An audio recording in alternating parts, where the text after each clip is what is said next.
நண்பர்கள் அனைவருக்கும் வணக்கம். இந்த வீடியோல ஆண்கள் பெண்கள் ரெண்டு பேருடைய சருமத்தையும் எப்படி பாதுகாக்கணும், என்னென்ன ஸ்கின் கேர் டிப்ஸ் இருக்கு அப்படின்றத 10 குறிப்புகளை உங்களுக்கு நான் காமனா ஷேர் பண்ணிக்கிறேன். நீங்களும் பார்த்து பயன்பெறுங்க. கண்டிப்பா ஸ்கிப் பண்ணாம பாருங்க. Welcome to my channel ladies compartment. இது வரைக்கும் நம்ம சேனலை சப்ஸ்கிரைப் பண்ணாதவங்க பக்கத்துல இருக்க சப்ஸ்கிரைப் பட்டனை கிளிக் பண்ணிடுங்க. பெல் சிம்பலும் பிரஸ் பண்ணிடுங்க. அதனால நான் போடுற எல்லா வீடியோஸும் உங்களுக்கு உடனே வந்து சேரும். ஓவர் நைட்ல முகம் நல்ல பொலிவா இருக்கும், முகம் நல்ல வெண்மையா இருக்கும், முகப்பருக்கள் முகத்தழும்புகள் எல்லாமே ஓவர் நைட்ல போயிடும். நிறைய வீடியோஸ் பார்த்திருப்போம். நீங்க எந்த வீடியோ வேணாலும் பார்க்கலாம், அது தப்பு கிடையாது. ஆனா நீங்க எந்த ஒரு ஸ்கின் கேரை நீங்க ஃபாலோ பண்றீங்களோ அதை நீங்க தினமுமே பயன்படுத்தணும். அப்பதான் உங்களுக்கு நல்ல ஒரு தீர்வு காண முடியும். ட்ரை ஸ்கின்னா இருக்கட்டும், முகத்துல பிம்பிள்ஸ் இருக்கட்டும், இல்ல தழும்புகள் இருக்கட்டும், எதுனாலும் நீங்க எந்த குறிப்பை நீங்க ஃபாலோ பண்றீங்களோ அதை கண்டிப்பா தினமுமே ஃபாலோ பண்ணணும். ஒரே நாள்ல போட்டா நமக்கு நிரந்தர அழகு கண்டிப்பா கிடைக்காது. இப்போ நம்மளுடைய சருமத்தை பாதுகாக்க கண்டிப்பா சுடுதண்ணி பயன்படுத்தவே கூடாது. சுடுதண்ணி பயன்படுத்தணும் அப்படின்னா நம்மளுடைய சருமத்துல இருக்க மாய்ஸ்சரைசரை இழுத்துடும். அது மட்டும் இல்லாம நம்மளுடைய சருமத்தை ரொம்ப ட்ரை ஸ்கின்னா வறட்சி தன்மையா உண்டாக்கிடும்.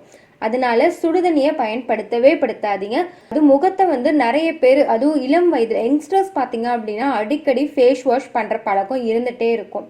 நம்ம அடிக்கடி முகத்தை கழுவுறதுனால நம்ம முகத்துல ப்ரொடியூஸ் ஆகிற ஆயில் ஸ்டாப் ஆயிடும். ஸ்கின் பேரியராகவே அந்த ஆயில் நம்மளுடைய சருமத்தை பிஹேவ் பண்ணுது. அதாவது எந்த ஒரு ஜெர்ம்ஸும் நம்மளுடைய சருமத்துக்கு வராத அளவுக்கு அந்த ஆயில் பேரியரா இருக்கு. நம்ம முகத்தை பாதுகாப்பா வச்சுக்கணும் அப்படின்னா காலை நேரத்துல, அதுக்கப்புறம் ஈவினிங் டைம், அதுக்கப்புறமா தூங்க போறதுக்கு முன்னாடி இந்த 3 வேளை மட்டும் உங்களுடைய முகத்தை கழுவிக்கிட்டு வாங்க. இதுக்கு இடையில நீங்க எங்கேயாவது வெளியில போயிட்டு வரீங்க, நம்மளுடைய முகத்துல ரொம்பவுமே டர்ட், அதாவது டஸ்ட் இருக்கு, அலர்ஜியா இருக்கு அப்படின்ற நேரத்துல நீங்க முகத்தை கழுவலாம். ஆனா ரொம்ப ஃப்ரீக்வெண்டா அடிக்கடி முகத்தை கழுவிக்கிட்டே இருக்காதீங்க. உங்களுடைய சருமம் ட்ரை ஸ்கின், ஆயிலி ஸ்கின், இல்ல நார்மல் ஸ்கின், எந்த ஒரு ஸ்கின் டைப்பா வேணாலும் இருக்கலாம். ஆனா நீங்க எது பயன்படுத்துறதுனாலும் சரி, மாய்ஸ்சரைசர் கண்டிப்பாவே பயன்படுத்தணும். நீங்க மேக்கப் போடும்போது கூட ஃபர்ஸ்ட் ஸ்டெப் மாய்ஸ்சரைசர் பண்ணிட்டதுக்கு அப்புறம் தான் நீங்க மேக்கப்பே போடணும். மாய்ஸ்சரைசர் போடுறதுனால நம்மளுடைய சருமத்துக்கு நம்மளுடைய தோல் எலாஸ்டிசிட்டியோடவே இருக்கிறதுக்கு உதவுது. அதாவது சருமம் நல்லா டைட்டா வச்சுக்கிறதுக்கு உதவுது. நம்ம வயதான தோற்றத்தை மறைக்கிறதுக்கும் உதவுது. நீங்க மாய்ஸ்சரைசர் யூஸ் பண்றதுனால 30 வயசுல இருக்கிறவங்க கூட 25 வயசு மாதிரி ஒரு தோற்றம் உருவாகும். அதனால கண்டிப்பா மாய்ஸ்சரைசர் நம்மளுடைய ஸ்கின்னுக்கு ரொம்பவுமே அவசியம். வீட்டுல இருக்கும்போது கண்டிப்பா ஃபேஸ் பவுடர் போடாதீங்க. வெளியில போகும்போது நீங்க ஃபேஸ் பவுடர் போட்டுக்கலாம். நீங்க என்ன மேக்கப் பண்ணாலும் நீங்க யூஸ் பண்ணிக்கலாம். ஆனா வீட்டுல இருக்கும்போது மட்டும் நம்ம இயற்கையாவே, அதாவது நேச்சுரலாவே இருங்க. ஃபேஸ் பவுடர் போடாதீங்க. அந்த கொஞ்ச நேரத்துல நம்மளுடைய சருமம் பிரீத் பண்றதுக்கு உதவி பண்ணுங்க. அடுத்த குறிப்பு, பார்லர் இல்ல நீங்க வீட்லயே நிறைய பேர் இந்த குறிப்பை ஃபாலோ பண்ணிட்டு இருக்கீங்க. ஃபேஸ் ஸ்ட்ரீமிங், அதாவது நீராவி பிடிக்கிறது.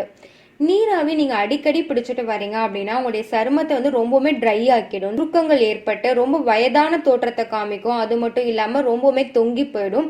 அதனால ஃபேஸ் ஸ்ட்ரீமிங் நீங்க பார்லர் போனா கண்டிப்பாவே பண்ணுவாங்க. ஃபேஷியல்ல ஒரு ஸ்டெப்பாவே பண்ணுவாங்க. நம்ம வீட்டில் கூட இயற்கையான முறையில் ஃபேஷியல் ஸ்ட்ரீமிங் பண்ணிட்டு தான் இருக்காங்க.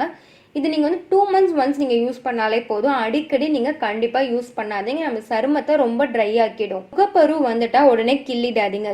கிள்ளிட்டீங்க அப்படின்னா உங்களுக்கு ஆயிலுக்கு அந்த முகத்திலேயே அந்த தழும்பு இருந்துட்டே தான் இருக்கும். நம்ம என்னதான் நீங்க குறிப்புகள் ட்ரை பண்ணிட்டே இருந்தாலும் சிறுக சிறுகதான் மறையும். முகத்துல எப்பயோ முகப்பரு வந்திருக்கும். ஆனா அந்த தழும்பு பாத்தீங்க அப்படின்னா ஒரு 2-3 வருஷத்துக்காவது அந்த தழும்பு அப்படியே இருக்கும். அதனால முகப்பரு வந்துடுச்சு அப்படின்னா பருவா அப்படியே கையால எடுத்துடாதீங்க. நம்ம கையில இருக்க ஜெம்ஸ் கூட அந்த முகப்பருவுல படுறதுனால நம்மளுடைய ஃபேஸ்ல ஃபுல்லா ஸ்ப்ரெட் ஆகிடுது. அதனால முகப்பரு வந்துடுச்சு அப்படின்னா முகப்பருவை கிள்ளிடாதீங்க. முகத்துக்கு கண்டிப்பா சோப் பயன்படுத்தவே கூடாது. சோப்புக்கு பதிலா நீங்க வேற ஏதாவது மாய்ஸ்சரைசர் கிரீம், ஃபேஸ் வாஷ் கிரீம்னு நிறைய இருக்கு. அந்த ப்ராடக்ட்ஸை நீங்க யூஸ் பண்ணலாம்.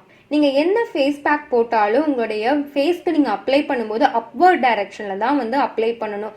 என்ன காரணம் அப்படின்னா நமக்கு சீக்கிரமா முகம் தொங்காமலும் சுருக்கங்கள் ஏற்படாமலும் இருக்கும். பார்லர்ல போய் பண்றீங்க அப்படின்னா கண்டிப்பா சில்னஸோட தான் இருக்கும். ஆனா வீட்டுல நீங்க ஃபேஷியல் பண்ணும்போது எந்த ஃபேஷியல் நீங்க பண்றதுனாலும் எல்லாத்தையுமே மிக்ஸ் பண்ணிட்டு ஒரு 5 minutes அளவு ஃப்ரிட்ஜில் வச்சுட்டு யூஸ் பண்ணி பாருங்க.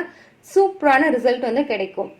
அடுத்தது முக்கியமான குறிப்பினே சொல்லலாம். வீட்டில் வந்து கண்டிப்பாக இதை நம்மளே தவறு செஞ்சுடுவோம். ஆனால் பார்லரில் வந்து மோஸ்ட்லி இப்படி ஆகாது. எந்த பேக் போட்டாலும் நம்ம நல்ல ட்ரை ஆனதுக்கு அப்புறம் தான் சிலர் வந்து ரிமூவே பண்ணுவாங்க. அப்படி இருக்கவே கூடாது. எந்த பேக் போட்டாலும் ஒரு 10 நிமிஷத்துல காஞ்சிடும் இல்லையா? அந்த நேரத்துல ரோஸ் வாட்டர் தெளிச்சு விட்டு இன்னொரு தடவை நல்லா ஸ்க்ரப் பண்ணி விடுங்க. சருமம் வந்து ரொம்பவுமே ட்ரை ஆயிடும், மாய்ஸ்சரைசர் இல்லாம இருக்கும். அந்த நேரத்துல நீங்க வந்து பேக் ரிமூவ் பண்ணவே கூடாது. ரிமூவ் பண்ணும்போது கண்டிப்பா கொஞ்சமாவது ஈரப்பதமா இருக்கணும், அப்பதான் வந்து ரிமூவ் பண்ணணும். அடுத்த குறிப்பு, நீங்க வெளியில போறீங்க அப்படின்னாலே முகத்தை வந்து நல்லா வந்து கவர் பண்ணிடுங்க. பெண்கள் வந்து கண்டிப்பா துப்பட்டா கொண்டு முகத்தை வந்து கவர் பண்ணிடுறாங்க. பட் ஆண்கள் வந்து அப்படி பண்றதே கிடையாது. ஸோ முகத்தை வந்து நீங்க கவர் பண்றதுனால சன் கிட்ட இருந்து வர யூவி ரேஸ் நம்மளுடைய சருமத்துல டைரக்டா வந்து படாது. கொஞ்ச நேரம் தான் நீங்க வெளியில போறீங்க அப்படின்னாலும் சன்ஸ்கிரீன் லோஷனை வந்து பயன்படுத்துங்க. நிறைய பேர் வந்து இயற்கையா ஃபேஸ் பேக் போடுறோம் அப்படின்னு சொல்லிட்டு கடலை மாவு வந்து பயன்படுத்துவாங்க. கடலை மாவு மட்டும் தனியாவே பயன்படுத்தவே கூடாது. கடலை மாவு கூட ஒன்று வந்துட்டு பால் இல்லைன்னா தயிர் வந்து பயன்படுத்திக்கணும். வெறும் கடலை மாவை மட்டும் கண்டிப்பாக வந்து பயன்படுத்தவே படுத்தாதீங்க.